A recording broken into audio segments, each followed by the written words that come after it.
Hello, you lovely, lovely people. Foreigner being battered across the head, until he died. Robbed. It was a robbery. And what it was, he was sat drinking with a lady, got drunk, from what it says, got drunk. And this is in Misamis Occidental. And then they left the place, walking across a rice field or something like that, and no, sorry, sugarcane field, a sugarcane plantation, and battered across the head, dead, robbed. Now they've got the people, and the woman that he was sat drinking with, was the guy who killed him's partner, living partner. So it was a setup. I've said this many, many times before. I've said this in so many videos before. When you come here, don't flash your money. Don't flash your money about. And you might think, well,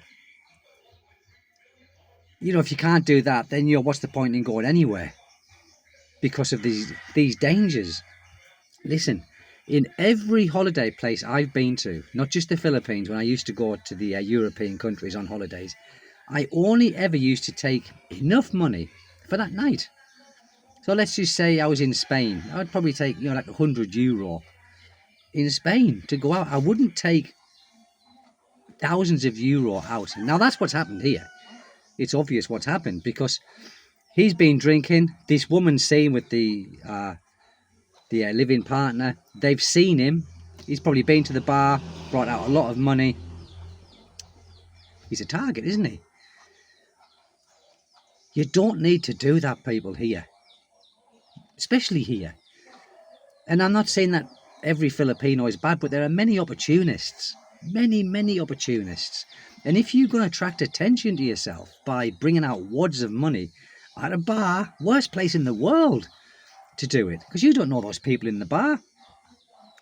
It's the same as, I say this, and many foreigners might disagree with me, but when you're in the Philippines, it's like me having this modest little house, and I've got this Suzuki van. Now, I blend in, more or less, because there are many Filipinos who live in this particular barangay what's got similar houses to this, a similar house size. They aren't all bamboo huts here. They aren't all bamboo huts or nipa huts. They are nice houses here by, Filipinos. But when you start building big houses, right, and you fence it off, you are a target. You are a target. Like the guy in Dipolog, the Italian guy who had, was it Your Choice Pizza? He had a business. He's flashing his money around. He got kidnapped. People here would never kidnap me, because they know they're going to get bugger all out of me. But if I was to build a big house, okay, and had a lovely car, 4-wheel drive or whatever, a new modern car, I'm not saying it would happen, but I'm saying I would be risking temptation. Now, a lot of you might say, well, what's the point in going somewhere if you can't spend your money on the things that you like? Well, you've got to think where you are. You've got to think the country that you're living in. 99.9% of the people are fine, great people. But you will get opportunists in any developing country, in any first world country as well. I've said it time and time again. Don't be bringing attention to yourselves here. And especially going to bars, just take out enough money what you need for that particular night. If you run out of money, then you run out of money. It doesn't matter. It's a good idea running out of money than bringing out a load of money in your pocket for everyone to see. I've seen it, people, here. I have. When I used to go drinking in Dipolog, and I used to go to that bar that I said before, Chinese cuisine it was called then, and it was all foreigners, mainly Fridays and Saturdays in the afternoon, and they would be pulling out wads of 1,000 peso bills and there's me sat there with like 2 or 3,000 pesos because I knew I would never spend no more than that. So what's the point in me bringing loads of money out with me and attracting attention to myself? This is what you got to think. And foreigners who come here on vacation, for like a 2-week vacation, they come with lots of money. I was sat, when I first come to the Philippines, the second time, sorry, and I was sat next to these 2 British guys from Manila to Cebu. And they were talking about how much money that they brought with them and what they were going to do with the money and where they can go and what they can buy. And I'm thinking, dear me, you know, you're talking to me, but other people can hear you, and these are going to the same place in Cebu, and there's a lot of their Filipinos on there. I'm not saying that they will get robbed, but it's just the sort of things you don't talk about. The more you have as being a foreigner here, the more you are attracting attention to yourself. Like it or not, it's the truth. And a lot of you might think, well, you know, we're in a nice area. It doesn't matter. It doesn't matter where you are. You could be in a beautiful area, and you could be in a subdivision, perhaps. Like the guy in First Choice, the pizza place. He was in the middle of Dipolog. The police station's just there. The police station was not more than 5 minutes away, walking. Not more than 5 minutes. A minute in a car. It doesn't matter. And he was kidnapped. They took him out of First Choice because his dwelling was also, I think, behind or above the restaurant. I'm not sure, but it was there anyway. And that was 3 or 4 people kidnapped him twice. He got kidnapped twice. You can't exercise enough caution when you go into foreign countries. You know, gone are the days where you could leave your house and you could leave your door open. Those days are long gone. And I mean, here in the Philippines, I'm not saying every Filipino is out to get you, because that is further from the truth. But you will get, what do you call them? Gangs. The same as Dipolog, there are many gangs. And the reason I know there are many gangs there, the people tell me. Not the gang people, the people tell me. They say, Stephen, don't go to surf after 8 o'clock. Don't go to bye-bye, like in Dipolog after 8 o'clock. Or if you do, you know, go with like a chaperone, a Filipino. I say, why is that then? I said, you know, like, I've got no money to take. He says, it doesn't matter. Because bearing in mind as well, people, now that we haven't got Duterte as a president, who was zero tolerance towards you know what, those you know what item is back. Is back. And only yesterday there was a raid in Pinyan here, and someone was caught with that stuff.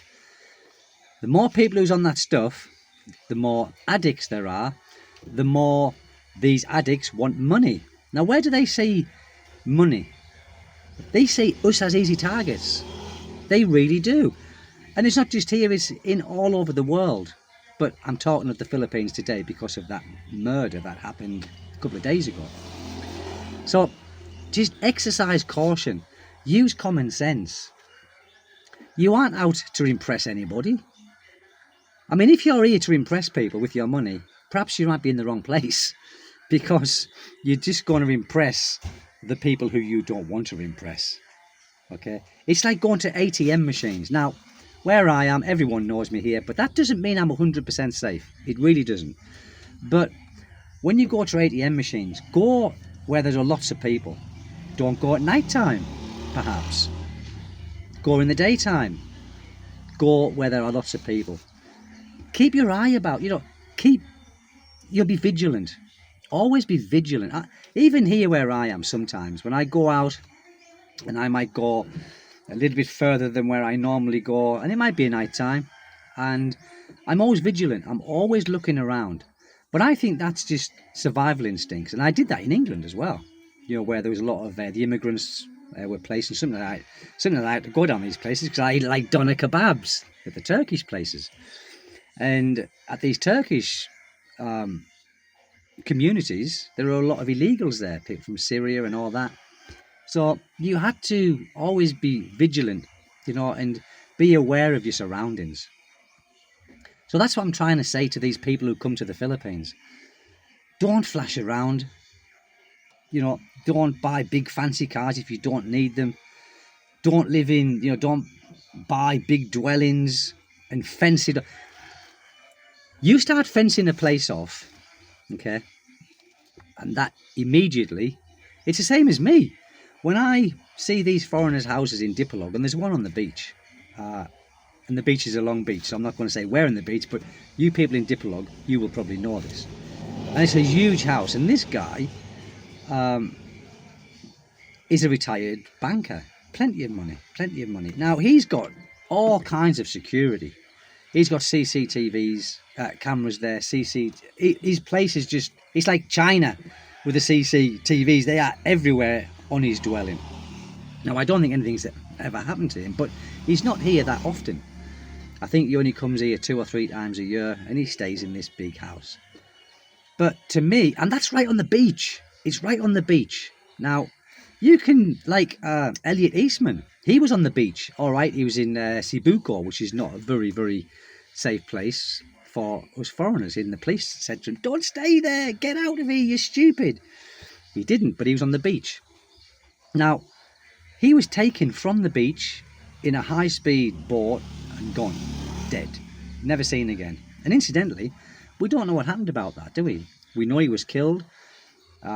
We know some of the perpetrators were caught, but you know, there's been nothing more about it. You know, the exact thing that happened, the narrative. You know, we don't know because it's just gone quiet. But if I was to live on a beach, I would have a little humble house. I would, honestly, and I would live in a safe place, or the safest place I could possibly think of. I wouldn't be having a big place, and I wouldn't be flashing around. That's just my survival instincts. And like I said, it doesn't matter where you are. You could think, well, I'm in a safe place. The police station's only there. It doesn't matter. If someone wants you, they will take you. If they think you are worth a few quid, you've got money, and these people are looking for that, they will have you. It's as simple as that. With me, they see me and think, oh, we'll give him money. We'll give Stephen money. We won't take him because, you know, that's the way I am. I live like a Filipino here. Not eating Filipino food, can't stand it, you know. No disrespect to Filipinos, but I just can't eat that stuff. That's just me. But, you know, have your wits about you. When you go into a bar, you know, try and have a friend. If you've met a friend here, a Filipino friend, go into a bar with them, you know. Because if you're with somebody, these people are probably not going to be targeting you. As long as the person you're with, you can trust the person you're with. Because it can be setups like this foreigner who's just been killed. He was set up. He was set up by the woman who was sat with him, gaining his confidence, drinking with him all night. And she was probably saying, oh, you come on with me. He thought, yeah, I'm in. Brilliant. I'm in here. Walked across. Why they went across the sugarcane fields, I don't know. But that's where they walked across. And, of course, the partner set up was waiting, battered him to death. His head, apparently, so they battered his head and fatal. Be careful when you hear people, really, you know. It's nice to have nice things. We got nice things in the house, but we don't flash things, and we don't flaunt what we have, what other people haven't. It's like when my neighbours say to me, son, you got plenty of money, Stephen. They used to. I said, no, I haven't. And they said, well, yeah. I said, no, I've got no pension, so I'm still working. Ah, okay. And I said, don't forget, my house took me 4 years to complete. Now, if you was a foreigner coming here, or a foreigner with money, you'd have had this house built in 6 months. So the people around here know that I'm not a rich foreigner. So by taking me, he's not going to benefit them at all. You see what I'm saying? So people, take good care. The Philippines is a great place. It really is. I've never had no trouble here. I've never found myself in any dodgy situations and I think, oh God, I shouldn't be here. You know, like there is harm going to come to me. I've never been in any situations like that. I can only tell you my experiences here, and I can only give you a little bit of advice about what I think and what I can perceive as putting yourself in a dangerous situation. That's all, people. Listen, I'm over and I'm out. See you next time.